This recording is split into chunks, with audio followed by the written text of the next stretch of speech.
I'm talking about post-World War I. There's something that happened called the Peace Conference of 1919. The way that the world was changed in World War I is something that is the work of many dissertations, many PhDs, many books are written. And in 1919, the superpowers of the world gathered together in Paris to decide the future of the world. And it was a very pompous interaction. They felt they had solved all of the problems of humanity. They felt that, khalas, now there will be no more wars. We will now have a world of peace. And of course, the superpowers of the time, in particular France and England, and our country, America, was just beginning to be a superpower. You have to understand, for the 1800s, early 1900s, America was not a global superpower. Now it's going to begin, and in World War II, it's going to go to a different level. So in 1919, there was a peace conference that took place in Paris, in which over 40 countries participated. Each one of them is begging the superpowers for independence in Africa, in Asia, and in Muslim lands. So our topic is about the Muslim lands. Delegations are coming to beg from England, to beg from France, to beg from America, please give us a country, let us be free. This is I'm being very simplistic, but obviously we have to be simplistic. I have to say that because Allah protect us all, but my critics come and they take an ambiguous phrase and like, oh, he doesn't know what he's talking about. When you teach at a basic level, you take some liberty. So I have to say this, that we're teaching, you go and read and you give some more details, inshallah ta'ala, you'll figure out more details in this regard. Now, the Ottoman Empire, as we're aware, the Ottoman Empire sided with Germany against England, right? That was its fatal mistake. And of course, they lost. Germany lost. So now, in 1919, the big question, what do we do with Germany? How do we punish Germany? And the Ottomans were a footnote. The sad reality, we as the Ummah, our entire modern beginning is 1919. But from the Western perspective, go read any book about the entire process. Go read any document, go look at any documentary. And Arab and Islam and Muslims has just one chapter, one footnote. Even though all of the problems of the Middle East began over there. All of Israel-Palestinian conflict began over there. Lebanon, what is happening in Lebanon began in 1919. All of it goes back over here. By the way, Yugoslavia as well, the civil war, Bosnia-Herzegovina, all of that civil war, it begins in 1919. When superpowers are pretending to play God. When superpowers think they have the knowledge and the right to carve up lands and give them to various people, thinking it's going to solve the problems, whereas in fact it is creating the problems. Now, what is especially pertinent, I've said this many times, I'm going to say it again. During World War I, England was desperate. They needed to win. So England was making promises left and right. And when it comes to us as an ummah, we have to know 3 promises that they made. 2 of them secret, 1 of them public. I've said this before, we're going to quickly rehash. The first secret one is the Sykes-Picot Agreement that was between, especially England and France. How are we going to divide Arab lands when we conquer them? When the Ottomans fall, who's going to get what? Because England has to have a negotiation with France and with, at the time, Russia. Russia in World War I was on the side of England, and then in World War II it flips over to the other side. So the Bolshevik revolution took place and that changed everything. Khair. At the time, there was an agreement. How do we divide the spoils of Arab lands? And of course, there is no promise to the Arabs. This is the promise between England and France. There's a cake, they want to divide it between themselves. The Arabs, as if they don't exist. Who's going to get what? And they promised France Bilad al-Sham. They promised France Syria and that region. And England wanted Iraq in particular because at that time, oil was in Iraq. So this is the Sykes-Picot Agreement. The second secret promise is the Balfour Declaration, which we're all aware, 1917, the Balfour Declaration, where the Foreign Secretary, Lord Rothschild, Balfour, they have an agreement that if we support you, then you will carve out a Jewish state in Palestine. This is the second secret agreement. Both of these are secret. What is the public agreement? The public agreement, well known, you can look at the papers, this is called the McMahon-Hussein Agreement. McMahon was the highest, you can call him the ambassador, but the term wasn't there at the time, like the highest British appointee in the Middle East. And he and the Sharif of Mecca were having a series of letters. This is called the McMahon-Hussein Agreement. And in those letters, which you can read, there's no secret now, it's public now. In those letters, the Sharif of Mecca is told, if you break away from your Muslim brothers in Turkey, if you fight the Ottoman Khalifa, if you come on the side of the British, we promise you will be the next Khalifa. We will carve out an Arab caliphate like Baghdad, like Abbasid, like the Umayyads. Come with us, and you will have an entire caliphate. North Africa, Hijaz, Sham, and Iraq will all be yours. They promised, if you betray your brothers and come to our side, we will give you the kingdom. Right? So this is the McMahon Hussein agreement, the Sharif of Mecca. Who is the Sharif of Mecca? The Sharif of Mecca is the 38th descendant of the Prophet sallallahu alaihi wasallam through Hassan radiallahu anh, 38th descendant. And the Sharif of Mecca, his family had ruled Mecca for 900 years. The Sharif of Mecca's family was the governors, not the king, they were the governors. For 900 years, whoever came and went, they kept the Sharif of Mecca. Khalas, you be the governor, out of respect. They're the descendants of the Prophet out of respect. So they kept the Sharif clan. The Sharif clan now wants power, like, hey, we can become the Khalifa. Who cares about these Khulafa? Let's become the Khalifa. So this is the McMahon Hussein agreement. Now, World War I ends. The Arabs did revolt. They sided with the British. The Arabs fought on the British side against the Ottoman side, right? They fought against the Ottoman side. And when the World War I ends, 1918 World War I ends, 1919 the peace treaties begin. So now the pie is now going to be divided, right? Now the spoils of victory going to be divided. So a series of delegations came, and of them was one of the kings of the Sharif, one of the sons of the Sharif of Mecca. His story briefly we'll talk about today, and that son is Amir Faisal. Amir Faisal, not Faisal the king of the 70s, no. This is Amir Faisal, the son of the Sharif of Mecca. Okay, a totally different person. Amir Faisal, the son of the Sharif of Mecca. So Amir Faisal leaves Mecca to go to Paris. And I want you to imagine, this person is the 39th descendant of the Prophet sallallahu alaihi wasallam. There's no question about this, his lineage is well known. He is great-great-great-great-grandson of the Prophet sallallahu alaihi wasallam. And now he's going to the Western superpowers to beg for his share of the prize. And this whole debacle, it hurts my heart to even imagine it, because it indicates the reality of our situation, even back then, even 100 years ago. This is 1919. On the way to Paris, he stops in London. And in London, and again, I'm going to tell you some very sad facts, guys. Don't get angry at me. This is history, you need to know this. And I'm not inventing this, go study it, this is well known. In London, who does he meet? He meets Chaim Weizmann, the founder of Zionist lobby. The founder of the person whose idea it was to create Israel in Palestine. Chaim Weizmann. Chaim Weizmann and Faisal were friends from back in the 20s, when he was in his 20s, back when he was in his 20s. They had met a few times and they were friendly terms. By the way, none of them spoke the language of the other. They met in a hotel in London, and there was one other person there. You all know his name, Lawrence of Arabia, T.E. Lawrence. And there they crafted another agreement. Again, this is not conspiracy. We have the physical copy. We have his signature on it. You can find it on Google and Wikipedia. You can look it up. And this is called the Faisal-Weizmann Agreement, between a descendant of the Prophet ﷺ and the founder of Zionism. Again, lineage means nothing, by the way. Lineage means nothing if you don't act up to that. And what did they agree? They agreed, we will support each other's claims.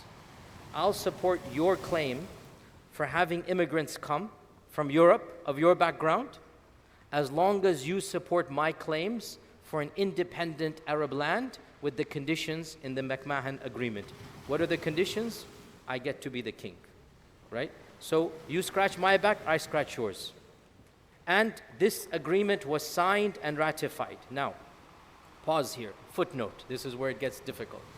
The problem comes, the only person who recorded what happened and told us the details is basically T.E. Lawrence. And we don't know, did Faisal fully understand the contract or not? There are those who defend him, and say he didn't know English, which is true, and he didn't read the contract.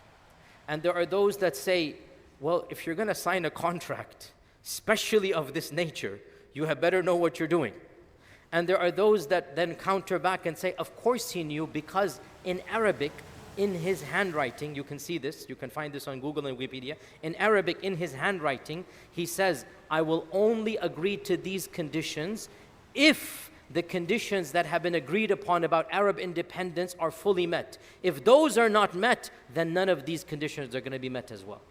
So it does appear, very frankly, that he understood what he's signing. His signature is right there in Arabic, and he says in Arabic, this contract is only valid if I get what I was promised. If I don't get what I was promised, then nothing will be valid here. Now, to be precise, the contract didn't mention the land of Israel. It simply said, you will support immigration and you will give, not even the word independence, but you will let them rule over themselves, however it is worded, but no borders are demarcated. And in the contract, he also added, Faisal added, Muslim holy sites would be controlled by Muslims. The fact that he added that clause, to me, clearly indicates he knows what he's signing. Or else, why would you say, Bayt al-Muqaddas is going to be ours? Why would you say that if you didn't understand land is being given over?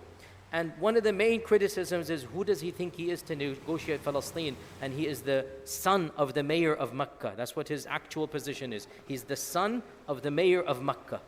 Who does he think he is to negotiate Palestine? But in any case, this agreement is done. Then they travel to Paris. So far so clear, am I confusing anybody, right? From London, now they go to Paris. Why do they go to Paris? Because neither Chaim Weizmann nor Faisal have any power. Who controls the land? England. England is the victor. England has army based in Baghdad, based in Damascus, based in Palestine. England controls all of these lands militarily, and now they have to beg who's going to get what. Long story short, this is a very, very embarrassing episode.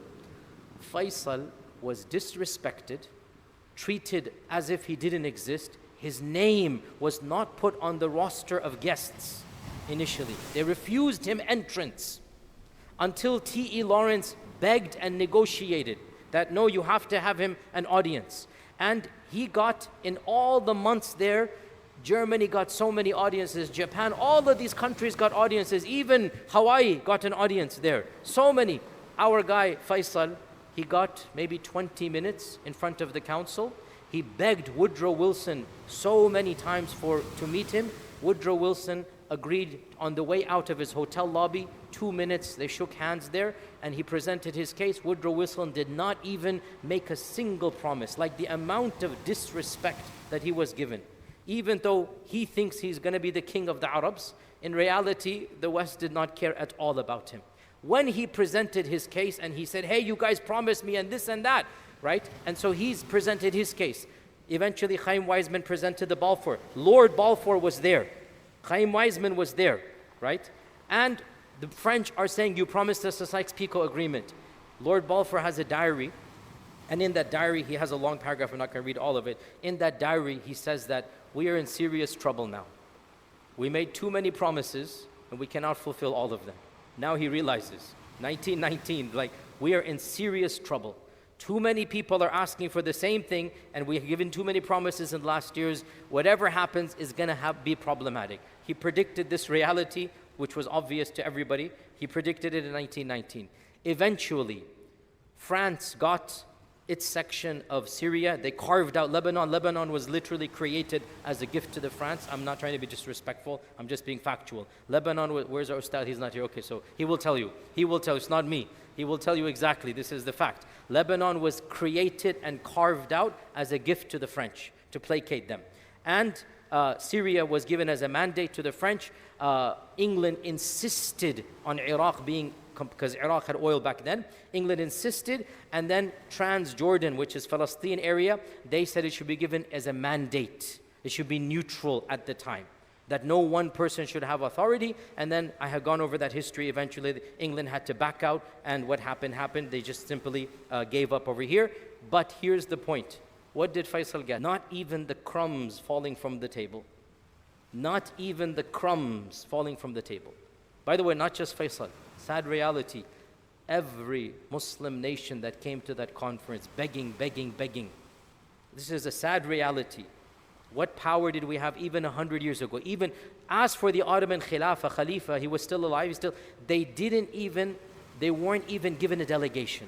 You have no authority, you're the lost, we are going to dictate to you, right? So the Ottoman Khilafah, which was still around 1919, did not even get representation in this conference. We don't care what you want, we're going to do what we want to do. Can you believe Indian Muslims sent a delegation on behalf of the Ottoman Khalifa? Literally. Indian Muslims had more concern. The Khilafat movement began as a result of the failures of 1919. Amongst them was Aga Khan III. Aga Khan III was a part of this in 1919. He went as well. And of course they made demands for Indian Muslims as well, but they also made demands on behalf of the Ottoman Khilafah. Indian Muslims were more sympathetic to the Khilafah with utmost respect than many of the Arabs were. By the way, there are reasons for this beyond this. I'm just being factual. This is very complicated. Please don't get angry at me. I'm telling you facts here. Whether you like it or not, these are realities. Indian Muslims were not living under the Ottomans, so they were able to romanticize the Ottomans more. Arabs, by and large, were living under the Ottomans and they had a lot of complaints. Okay? So the Arab, by and large, did not like the Ottomans. I'm not saying who's right or wrong. I'm being factual here. So, in the end of the day, all Muslim pleas fell on deaf ears. Not a single delegation of Muslim lands was given anything they asked for. And to me, just the scene is iconic. You have the Prime Minister of England, you have Woodrow Wilson, you have, France, you have all of these superpowers, and you have one of the descendants of the Prophet ﷺ begging, begging, begging, give me what you promised me. You promised me power. Where is my kingdom? And absolutely nothing. And as you know, eventually they said, you know what, we did make some promises, what can we do? So, I'm not making this up, look this up, all of you should know this. Sharif of Mecca had 3 sons. So they created their own governments, their own principalities, and the eldest son, the Brits, their English government said to the eldest son, Khalas, we will make you the king of the Hijaz. Mecca and Medina, you are the king. So the eldest son of the Sharif of Mecca became the king of Mecca. The second son, they created Transjordan. They said, we'll make you the king of Transjordan. And the third son, our guy Faisal, he was very angry, very bitter, went back home and he says, okay, khalas, we will give you not the massive khilafah. We created a new country called Iraq and you are appointed the king of Iraq. He had never traveled to Iraq in his whole life. The Iraqi people had never heard of this kid, never heard of this young man. They have no relationship, but this is when you're British and you think you know the world. So they sent this young man to be the king of Iraq. How successful do you think that's going to be? So for a while, 3 brothers of the sons of the Sharif of Mecca were ruling in different parts of the world. Eventually, in Mecca and Medina, there was another dynasty that came, overthrew them, and that became the end of the Hashemite kingdom over there. You know, the new kingdom was created over there. And the second dynasty, the Hashemite kingdom of Jordan, ironically is the only one that remained. And currently the king is the great-grandson of that one who was sent by the British, the great-grandson of that one. Faisal is that great-grandson's brother. So Faisal is that great. And Faisal went to Iraq.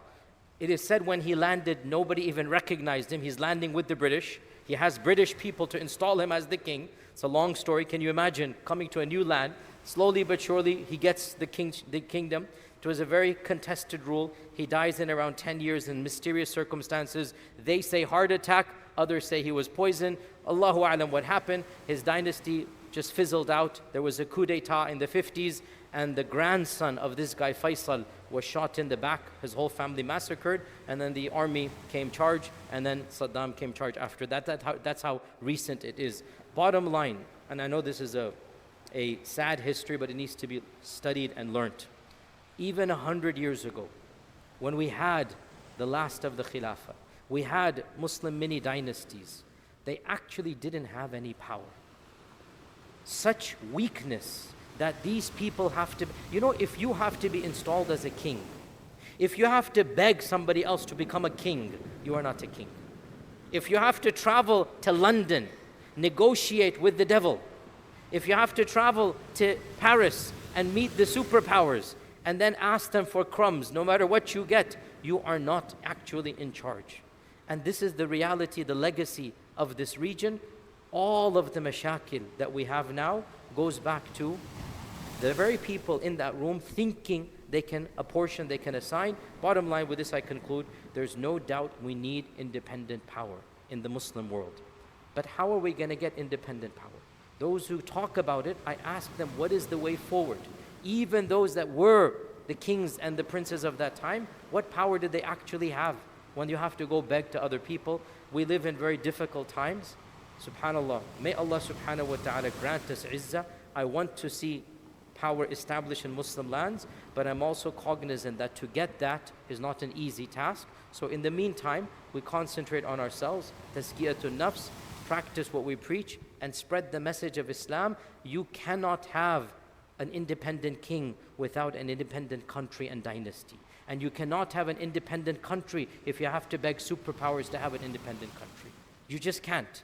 So in the meantime, I know slogans make a lot of emotional appeal, but slogans don't solve problems. So until actually change happens politically, let us concentrate on what we can change, which is ourselves and our families, our neighbors, our community. Let us concentrate on building what we can, and if the small blocks are built, slowly but surely, those small blocks can become effective in a larger manner. May Allah subhanahu wa ta'ala bring izzah back in our lifetimes and see the glory in Palestine.